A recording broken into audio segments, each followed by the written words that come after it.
Assalamualaikum, salam sejahtera. Seperti biasa, bersua sekali lagi dalam kalender jenayah 2 Februari 2013. Tindakan dua lelaki menyembunyikan ratusan paket ganja dalam bonet kenderaannya gagal selepas polis berjaya menahan salah seorang suspek dalam kejadian di Georgetown baru-baru ini. Hasil siasatan polis turut mendapati salah seorang suspek yang ditahan mempunyai rekod jenayah lampau berhubung kes dadah dan mencuri. Polis kini sedang giat memburu seorang lagi suspek.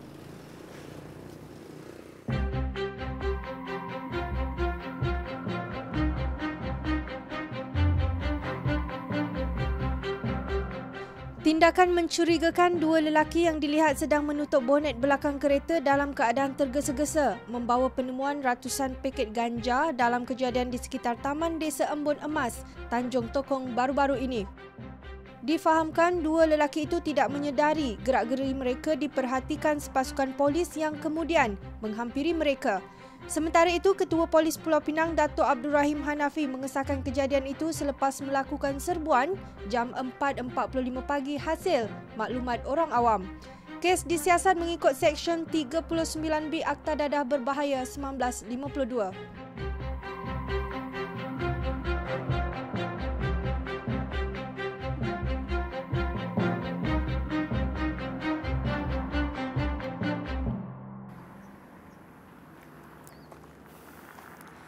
Tindakan sebuah pusat hiburan mengenakan harga serendah RM30 hingga RM500 kepada mana-mana pelanggan yang mahu mengambil GRO sebagai teman berhibur terbongkar selepas polis menyerbu premis terbabit dalam kejadian di Taman Shamilin Ceras baru-baru ini.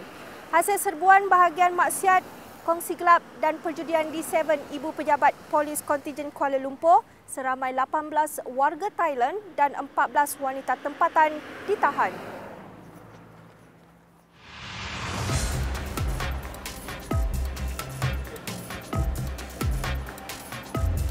Menggunakan taktik menyediakan GRO wanita warga Thailand kononnya bagi menarik pelanggan, sebuah premis di Taman Shamilin Ceras diserbu bahagian maksiat, perjudian dan kongsi gelap di 7 Ibu Pejabat Polis Kontingen Kuala Lumpur Selasa lalu. Malah pemilik premis itu turut dipercayai menyediakan kalungan bunga, mahkota dan jubah dengan bayaran berbeza kepada pelanggan yang mahu melanggan GRO terbabit.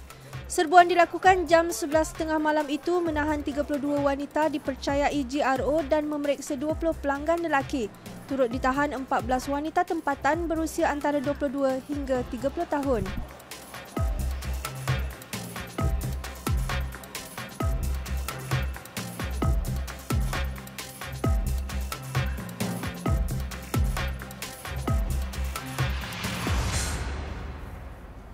Seramai 17 warga asing ditahan dalam operasi bersepadu Majlis Bandaraya Petaling Jaya dan Imigresen Shah Alam selepas dipercayai mengaut keuntungan lebih RM1,000 sehari hanya dengan mengusahakan tempat letak kereta dan mencuci kenderaan secara haram di Petaling Jaya baru-baru ini.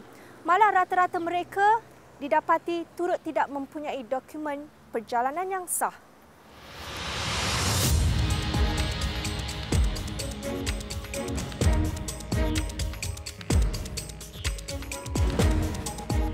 Segelintir warga asing mampu meraih pendapatan antara RM1,000 hingga RM2,000 sehari sejak 5 tahun lalu dengan menjadikan kawasan lapang di sekitar bandar Petaling Jaya untuk mengaut keuntungan secara haram di kawasan berkenaan.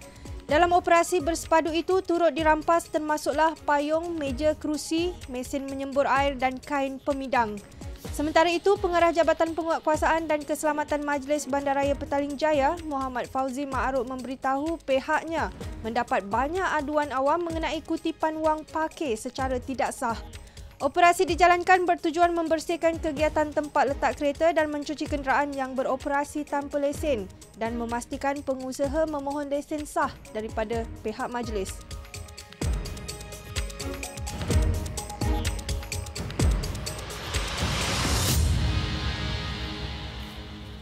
Seorang kanak-kanak lelaki berusia 11 tahun merayu kepada keluarga bapa saudaranya supaya menarik semula laporan polis yang dibuat terhadap bapanya kira-kira setahun lalu selepas berlaku pertengkaran di sebuah hotel di Jakarta. Bapanya yang juga seorang pemandu teksi ditahan di lapangan terbang Soekarno-Hatta, Jakarta ketika mahu pulang ke Malaysia pada 6 November tahun lalu.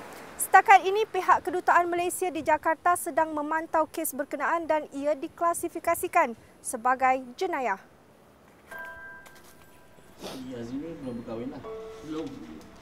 Akibat konflik dan pergaduhan sesama keluarga, seorang kanak-kanak berusia 11 tahun terpaksa menanggung kesedihan apabila bapa disayangi dipenjara di Indonesia sejak lebih 3 bulan lalu. Menceritakan masalah dihadapi, Muhammad Amirul Fisal berkata, 2 tahun lalu berlaku pergaduhan antara bapanya Muhammad Fisal dengan seorang daripada sepupu sehingga mengakibatkan tangan wanita terbabit patah sebelum bapanya ditahan pihak polis di Indonesia hujung tahun lalu. Menurut Amirul yang sedang mengumpul wang untuk melawat bapanya, dia pernah berjumpa sendiri dengan bapa saudaranya dan menawarkan untuk mematahkan tangan sendiri supaya laporan polis ditarik balik. Namun bapa saudaranya enggan berbuat demikian. Sementara itu, Duta Besar Malaysia ke Indonesia, Datuk Syed Munshi Afzaruddin Syed Hassan berkata, pihak kedutaan sedang memantau kes berkenaan. Namun tiada apa yang dapat dilakukan buat masa ini, berikutan ia diklasifikasikan sebagai kes jenayah. Justru beliau menasihati keluarga berkenaan agar berbincang sesama mereka dan sekiranya mereka sepakat untuk menarik balik kes itu, kedutaan akan membantu untuk proses seterusnya. Untuk selamatkan papa. Kenapa Amirul sanggup buat begitu? Sebab Amirul adalah anak papa. Selama ni pernah tak Amirul jauh dengan papa? Paling lama berapa lama jauh dengan papa? Baru ni lah. So macam mana Amirul rindu dia kan macam mana sekarang? Rindu. Okay. Apa harapan Amirul? Cerita sikit. Harapan Amirul nak papa dilepaskan dengan segera. Dan tak nak keluarga-keluarga gaduh-gaduh. Kesian papa. Kesianlah kat papa. Dan Amirul harap keluarga-keluarga semua berdoa untuk papa cepat dilepaskan segera.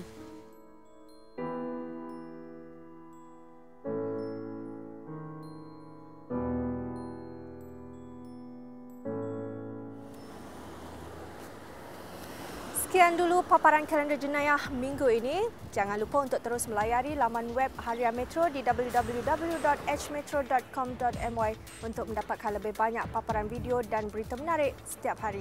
Untuk itu, sekian saja. Saya Nurul Huda Kosnon dan kru penerbitan kalender jenayah mengucapkan selamat berhujung minggu. Jumpa lagi minggu hadapan. Assalamualaikum.